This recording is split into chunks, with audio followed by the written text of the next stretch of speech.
How do you eliminate most conflict, defensiveness, contempt, stonewalling, criticism in your relationship in 28 days? It's actually rather easy. So let's go there. One of the first things that is basically a three-step process, and it's really, really simple. Most people don't realize how simple it is, but look, I've been in the human psychology space, the relationship space for 25 odd years, and it's so much more complicated than it needs to be. People are out there talking about love languages, attachment styles, communication methods. It's so complicated. There's so much that goes wrong. You've got, let's say, statistically, 60% of therapy or marriage counseling fails. And then you got second marriages where the success rate is very, very low. Divorce rates around 60 to 70%. And it's just not a good way to actually try and have a successful relationship. So, why I'm doing these videos is to show people that there's with some really, really simple techniques. So gone are the days where you have a video after video after video telling you all these different styles. People are overloaded with information. It's too confusing out there these days with so much stuff out there. So my job is to simplify this stuff for you and give you some real insight as to what does work in the market. So step one is, do you actually want to solve this problem? Do you want to solve the conflict, the stonewalling, the defensiveness, the criticism, the contempt, all that stuff in your relationships? Because most people go to see a counselor or therapist, and this is really sad, and people may not get this, but most people go there to prove to the other person that they're right. Most people go there to say, look, the reason why the relationship has failed is because this person is not doing this person is not doing that, and you're the reason why our relationship is not working. That's unfortunately most reasons why people go there. I would love someone to come and see me and say, hey, Greg, our relationship's not going well. We both know we've got issues. We both know we've got trauma from the past. We both know we have things need to work on. We want to have this type of relationship. I'm willing to do whatever it takes. I'm willing to show up as this person to really create the relationship we want to have. Can you please help us to get there? And we don't want to sit here and talk about the past for the next 10 weeks. I would love that to happen, but it doesn't. What happens most of the time is that the person in my seat becomes an argument mediator, where it's just argument on argument and judgment and projection. So the first step in having a successful relationship or to get over those issues you've got now is basically, do you really want to fix it? Because if you don't bother, because it's going to be a waste of your time and money you could actually spend somewhere else. So that's the first big hurdle, because having a very honest conversation with yourself about, do I really want to fix this, is the first step. People say they do, but a lot of people don't. So, because if you do, it's 110% of changing your behavior, not the other person.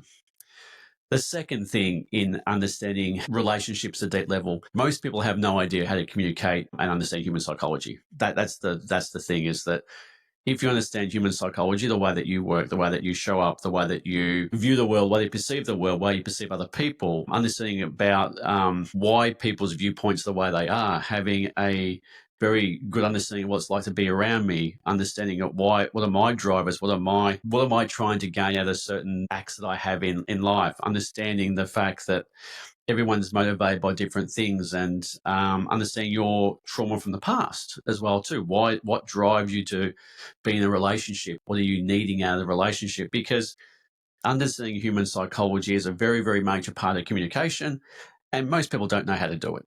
And it's one of the skill sets that's not taught through school, not taught through university, not taught through any other way, yet it's the most crucial part that will have aspect to in life. If you can, the number one tool set you need to have a successful life is to know how humans work and understand human psychology and understand how to communicate, have some empathy, know how to listen, know how you perceive the world.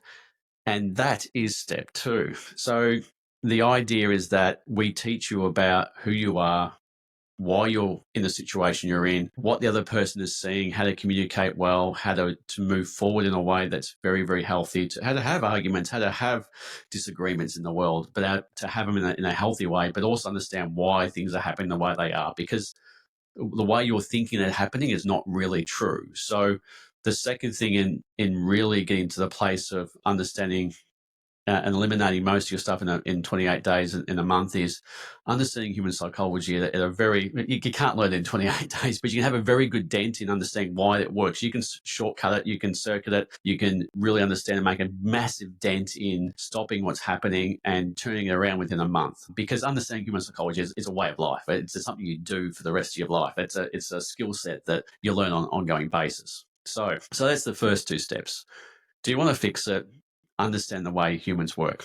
Step 3, again, is relatively it's a mindset change, is that how am I showing up? If I want to have this relationship, then I need to show up as the version of that person that wants that relationship. And this will push people's egos to the brink of falling apart, because a lot of people don't want to do it. It's that I'll do it if somebody else does it. They have to show me first. Will do this if they give the first evidence of changing the relationship. And it's this transactional way of trying to heal something doesn't work. So if you want to have a really healthy relationship, you have to really focus on how am I showing up in the relationship for myself and my partner, and what kind of relationship do I want?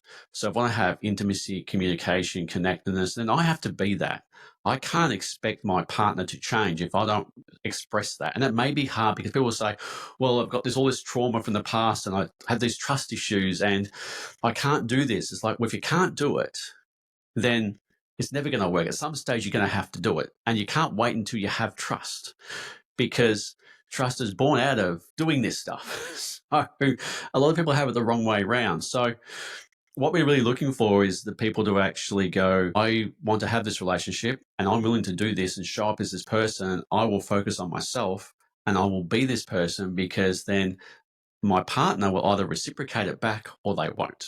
And if they don't, then you know the relationship's not going to go anywhere. But if you both do, then the relationship part's actually really easy. It takes care of itself. So I try not to overcomplicate stuff for people. My thing is I'm going to start teaching people about some really good skill sets that help you in work, career, business, deals, parenting, relationships. For those of us who have been in that space of very high performing jobs, the executive space, the C-suite space, because we have a very unique way of dealing with stuff, because most of our jobs are very, very stressful, and being able to counteract that and be able to have relationships that are very healthy is a key to our success. We pride ourselves in having, strong careers, success, and very, thriving relationships. And we deserve that. So, but we don't want to sit there and spend weeks and months and years in therapy or talk therapy or understanding attachment styles or love languages. And I get all that stuff, but it's all too confusing. There's so much out there that it just wastes time. What we need are quick, immediate, profound systems and processes that change things in a very, very quick way, but in a deep way, and without all the fluff that's out there these days. So that's why I say that there's 3 steps to resolving all that conflict in 28 days. That's all you have to do. Want to fix it, understand some basic human psychology, and then show up as the version you want. That's the only part you do need. And if you do that, you'll see a profound change. So if you want to do that, I do have spots available that, and I have a monthly sprint where I work with a very few, small group of people, and we take you through that. So if you're in that space, there's links down below. There's also links to success, purpose, and intuition, which I show you. And that's one of the big things that I help people with, is that the unique way I do things is very quick and fast and immediate, but I teach people about a deep human psychology attached to intuition. And that's the key to a lot of stuff. Like if you tap into your intuition, you have a skill set that very, very few people have, and you can set yourself apart from a lot of different people. And, profound success comes from that place. So if you want to tap into that, apply for a spot and we'll see how we go. But if you want to solve in 28 days, it's rather simple. Don't overcomplicate it. That's it. And, for those of you listening to this, you should see that. It is rather simple. So we'll see you next video.